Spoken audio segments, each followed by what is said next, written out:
এ কোরআন বলছে আমার ভিতরে শুধু রাজনীতি নাই, গোটা বিশ্বকে রাজনীতিকে আমি শিখাই, অর্থনীতি শিখাই, পৃথিবী চলবে কিভাবে তা আমি দেখাই।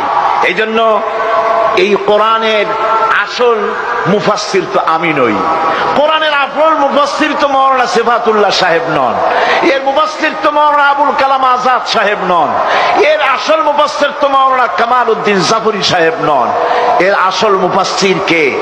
কোরআনের আসল মুফাসসির, জেনুইন অথেন্টিক ইন্টারপ্রেটার, আল্লাহর পক্ষ থেকে নিয়োগ প্রাপ্ত মূল মুফাসসির যিনি, মূল তরজমানুল কোরআন, কোরআনের ভাষ্যকার যিনি, তিনি হচ্ছেন সর্বকালের সর্বযুগের সর্বশ্রেষ্ঠ মহামানব বিশ্বনবী জনাবে মুহাম্মদ রাসূলুল্লাহ সাল্লাল্লাহু আলাইহি ওয়াসাল্লাম।